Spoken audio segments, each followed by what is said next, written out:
Donc bonjour mes frères et sœurs, et nous sommes ce matin rendus au chapitre 4.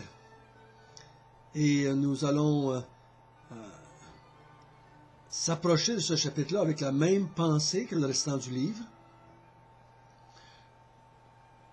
Et on va, je crois, comme Dieu, par la bouche de Jacques, vouloir encourager les 12 tribus dans la dispersion à garder la foi, malgré les épreuves, malgré les difficultés, malgré les tentations qui viennent, malgré les souffrances, à l'exemple de Job, qui va parler dans le chapitre 5, nous devons continuer, persévérer, être patients jusqu'à son retour. Mais on va commencer par la prière, si vous voulez bien. Notre Père du ciel, nous sommes de tes enfants bien-aimés. Et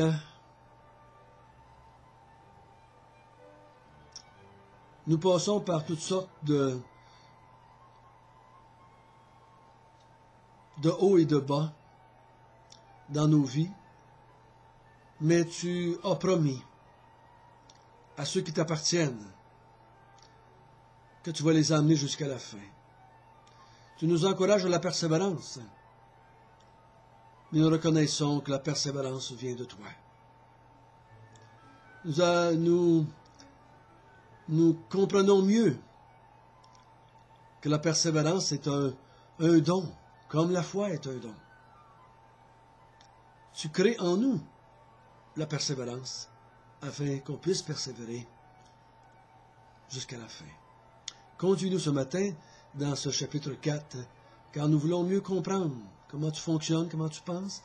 Nous voulons mieux saisir les grandes vérités au sujet de ta personne, parce que nous sommes tes serviteurs. Nous sommes comme Jacques, des serviteurs de Dieu et de Jésus-Christ. Amen.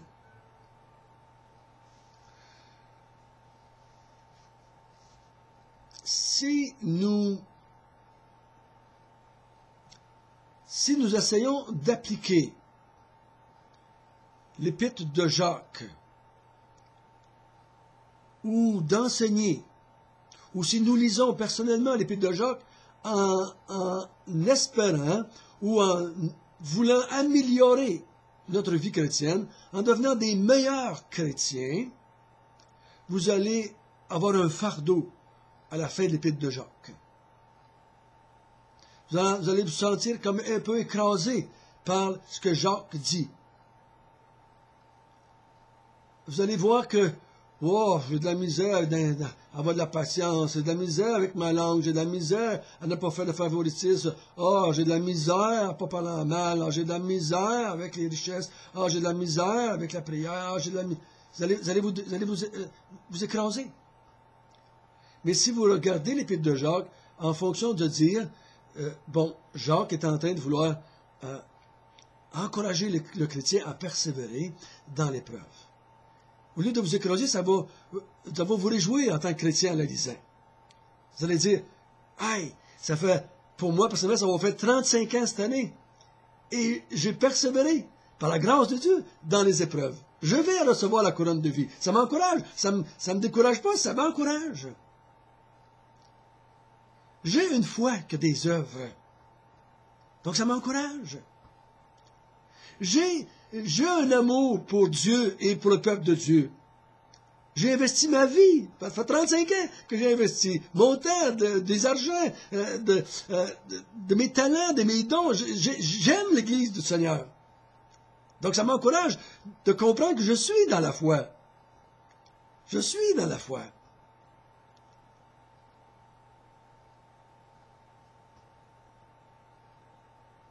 Et ce matin, nous allons continuer dans le chapitre 4 et on va voir que l'apôtre va nous encourager à faire, pas l'apôtre, mais Jacques va nous encourager à faire un choix entre l'amour de Dieu ou l'amour du monde.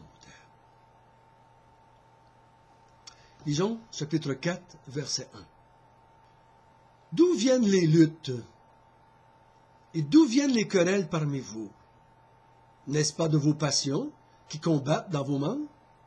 Vous convoitez et vous ne possédez pas. Vous êtes meurtriers et envieux et vous ne pouvez pas obtenir. Vous avez des querelles et des luttes et vous ne possédez pas parce que vous ne demandez pas. Vous demandez et vous ne recevez pas parce que vous demandez mal dans le but de satisfaire vos passions. Adultères que vous êtes. Ne savez-vous pas que l'amour du monde est inimitié contre Dieu? Celui donc qui veut être ami du monde se rend ennemi de Dieu. Croyez-vous que l'Écriture parle en vain? C'est avec jalousie que Dieu chérit l'Esprit qu'il a fait habiter en nous. Il accorde au contraire une grâce plus excellente. C'est pourquoi l'Écriture dit « Dieu résiste aux orgueilleux, mais il fait grâce aux humbles. » Soumettez-vous donc à Dieu, résistez au diable, et il fuira loin de vous. Approchez-vous de Dieu, il s'approchera de vous. Nettoyez vos mains, pécheurs. Purifiez vos cœurs, hommes irrésolus. Sentez votre misère, soyez dans le deuil et dans les larmes. Que votre rire se change en deuil, que votre joie en tristesse. Humiliez-vous devant le Seigneur, et il vous élèvera.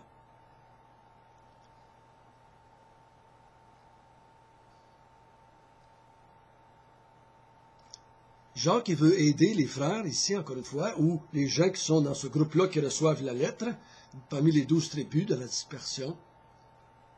Il veut les inviter encore une fois à faire un choix. Et pour les aider, il leur dit, pourquoi vous avez des querelles et des luttes parmi vous? Qu'est-ce qui se passe en dedans de vous autres? Vous convoitez. Il dit, vous ne possédez pas. Vous êtes meurtriers.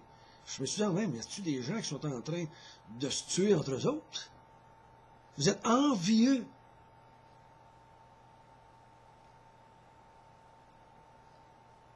Et vous ne pouvez pas obtenir. Il dit, vous essayez d'essayer de posséder et vous ne l'avez pas. Il dit, vous ne l'avez pas parce que vous ne demandez pas. Si vous demanderiez, vous l'auriez. Mais il dit, vous demandez et vous ne recevez pas. Parce que vous demandez pour satisfaire vos passions. Si je peux résumer ça avec un terme qu'on connaît bien. Il n'était pas content. Il n'y avait pas ce qu'on appelle un esprit de contentement. Il n'était pas satisfait de la situation dans laquelle ils étaient. Ils sont envieux. Ils veulent posséder, mais ils veulent posséder pour satisfaire leurs passions. Ils sont pleins de convoitises. Ils sont envieux. Et cet état d'esprit-là cause entre eux des querelles et des disputes. Parce que si tu as un esprit de contentement, tu vas demander, mais non pas pour satisfaire tes passions, mais pour pouvoir mieux servir Dieu, pour prendre soin de ta famille, pour prendre soin d'avoir ce qui est utile à la vie. Et il le dit au verset 4 d'une autre façon, on dit, vous êtes des adultères. Vous êtes en train de vous aigrir contre Dieu. Votre cœur se manifeste, là. Si ça continue, on va voir votre cœur qui vous aimez mieux le monde que vous aimez Dieu. Vous êtes en train de penser, de réfléchir et de dire, vous avez quasiment envie de quitter la foi ou d'utiliser la foi pour avoir comblé vos passions. Frère, Dieu n'est pas un moyen pour obtenir une vie facile ou une vie de prospérité. Dieu peut nous donner une vie de prospérité, mais Dieu n'est pas un moyen pour l'avoir. Il dit, si vous demandez pour satisfaire la gloire de Dieu. Et vous allez être répondu, vous allez voir.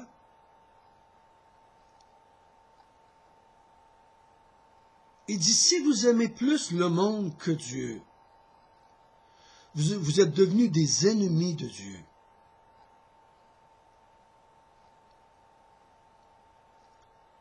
Il dit, vous ne pouvez pas aimer Dieu et le monde. Je suis pas en train de dire là qu'il n'est pas en train de parler, vous ne pouvez pas aimer avoir une maison confortable, vous ne pouvez pas avoir un char, vous ne pouvez pas aimer avoir un peu de vacances. C'est pas ça qu'il est en train de parler. Il est en train de parler de faire un choix entre Dieu et le monde dans les moments difficiles ou dans les moments que les autres sont en train de vivre, là. Ils sont en train de prendre une décision, un peu de rejeter Dieu pour ne pas perdre leurs choses, leurs richesses, ou pour pouvoir faire des choses pour obtenir des richesses. Ils sont peut-être en train de se poser la question de est-ce que je peux voler, mentir, tuer pour obtenir plus? Il dit l'esprit qui était en nous. Dieu en est jaloux. On ne peut pas avoir deux femmes, Dieu et le monde. Il fait un choix. Il dit, à la suite, il dit, Dieu résiste à l'orgueilleux qui veut contrôler sa vie. L'orgueilleux qui veut dicter à Dieu comment les choses devraient se passer. Qui ne veut pas se soumettre à Dieu. Il dit, verset 7, soumettez-vous à Dieu. Soumettez-vous. C'est le contraire de l'orgueil. Soyez humbles, soumettez-vous. Acceptez, soyez contents de la situation dans laquelle Dieu vous met. Il vous donne la santé, soyez heureux. Vous êtes malade, soyez heureux. Vous êtes persécuté, soyez heureux. Vous n'êtes pas persécuté, soyez heureux. Vous êtes dans la richesse, soyez heureux. Vous n'êtes pas dans la richesse, soyez heureux. Soyez contents. Ça ne veut pas dire qu'on ne peut pas faire un effort pour améliorer notre situation dans la vie. Mais je ne suis pas prêt à aller contre Dieu pour l'avoir. Je ne suis pas prêt à abandonner Dieu pour l'avoir.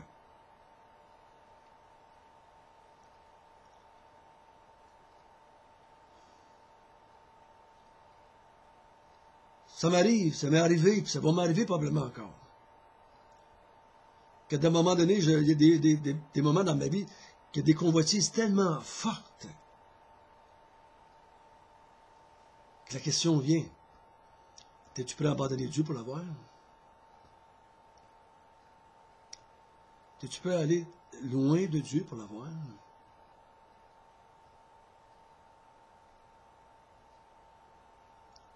Et par sa grâce, dans sa bonté, par l'Esprit Saint qu'il a mis en moi, bon, j'ai fait les choix de dire non, parce que je suis encore là, dans sa grâce.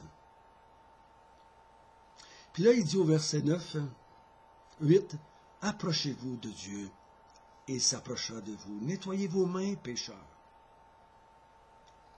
Purifiez vos cœurs, hommes irrésolus. » Dans le sens que, quand il dit « purifiez vos cœurs » ici, c'est n'ayez pas deux choix. C'est la même pensée, je pense, que dans les béatitudes. Heureux ceux qui ont un cœur pur. C'est un cœur qui n'est pas double. C'est pas un cœur qui est sans péché, parce que ça, on est purifié par le sang de Jésus-Christ. Là, ils sont en train de... Il dit, purifiez votre cœur, prenez un choix. Ayez pas deux amours dans votre cœur. C'est Dieu ou le monde. Et résolu, ça veut dire, un homme qui... Vous n'avez pas encore pris une décision? Prenez votre décision. Soyez des hommes et des femmes résolus. Humiliez-vous devant le Seigneur, et il vous élèvera au temps convenable. Comme Job. Job, tu t'es humilié devant le Seigneur, Job? Dieu t'a élevé.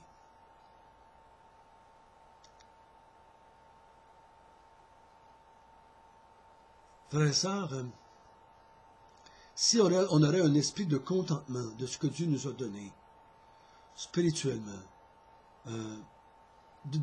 dans nos dons, dans nos talents, dans notre personne, dans notre physique, dans notre monde dans lequel nous vivons, dans du côté matériel, du côté intellectuel. Si on serait dans le contentement, il y aurait moins de querelles parmi nous, moins de luttes parmi nous.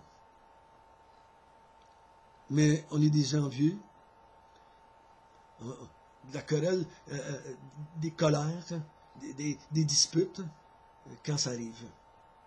Mais quand ça arrive, rappelons-nous d'être contents dans ce que nous vivons. Ensuite, il dit au verset 11. Nous allons le lire ensemble si vous voulez bien. Ne parlez point en mal les uns des autres, frères. Celui qui parle en mal d'un frère ou qui juge son frère, parle en mal de la loi et juge la loi. Or, si tu juges la loi, tu n'es pas observateur de la loi, mais tu en es le juge. Un seul est législateur et juge. C'est celui qui peut sauver et perdre. Mais toi, qui es-tu qui juge le prochain? Qu'est-ce qu'il est en train de dire? Il revient avec la même pensée. Pourquoi tu parles en mal? Pourquoi tu juges? Pourquoi tu condamnes? Pourquoi tu te compares avec ton frère? Pourquoi tu es jaloux? Pourquoi tu es envieux? Pourquoi tu fais des querelles avec ton frère? Es-tu jaloux? Es-tu jaloux de sa situation? Toi qui es pauvre, tu es jaloux du frère qui est riche? Toi qui es riche, tu méprises-tu celui qui est pauvre? Pourquoi tu juges le frère? C'est un peu comme l'apôtre Paul dans Romains 14, je pense. Il dit, toi tu manges, ben ne méprise pas celui qui ne mange pas. Tu manges pas, ne juge pas celui qui mange. Pourquoi est-ce qu'on se condamne? Pourquoi qu'on condamne les frères qui prennent une position contraire à la nôtre, ou pas la même position que nous dans l'Église, qui ont des idées différentes? Pourquoi que je juge et je condamne les autres? Je ne devrais pas juger ou condamner les frères et sœurs autour de moi qui ne voient pas toute la vie chrétienne comme moi.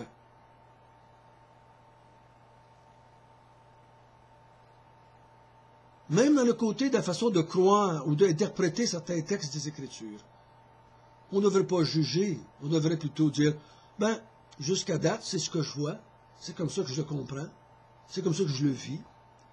Il semble que ce n'est pas contraire à l'Évangile, c'est peut-être une interprétation différente que toi, mais il me semble que ça ne contredit pas la personne de Dieu, la personne de Jésus, l'Évangile, le salut par grâce. C'est ce qu'on des fois on va dire, c'est pas salutaire. Ça ne veut pas dire qu'on ne peut pas s'en parler, d'en discuter, mais non pas le condamner ou le juger comme ayant des sentiments négatifs ou pervers. Ah, si tu ne crois pas comme moi, c'est parce que tu n'es pas honnête.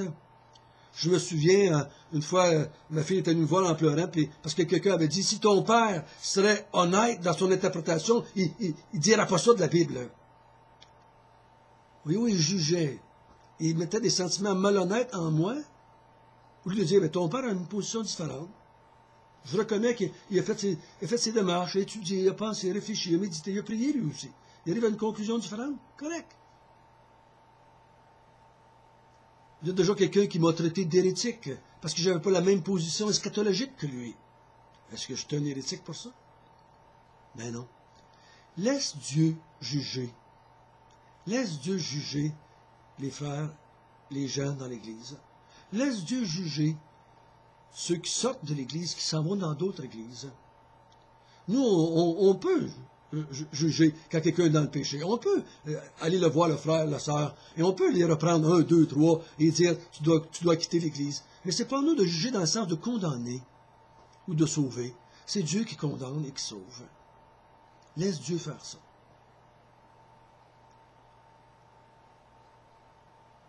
Frères et sœurs, Jacques invite ici les gens à aimer Dieu plus que le monde. Il invite les gens à ne pas être des gens qui jugent la loi, mais des gens qui veulent vivre selon la loi de la liberté, comme il dit un peu plus loin, ou la loi de l'amour, ou la loi qu'on appelle le Nouveau Testament, la loi qui est en Christ. Notre Père du ciel, béni sois-tu pour, encore une fois, d'avoir mis en nous un amour pour toi plus grand qu'un amour pour le monde. Et Seigneur, à cause de cet amour que tu as mis en nous pour toi, je sais que nous allons continuer. Seigneur, si les moments viennent dans notre vie, encore une fois, où nous serons tentés de prendre un choix entre toi et le monde, de nous rappeler que tu es un Dieu jaloux et que tu ne permets pas qu'on aime deux personnes, ou deux choses, ou deux pensées. Par ta grâce, par ton amour, je sais que tu vas nous garder persévérants jusqu'à la fin. Amen.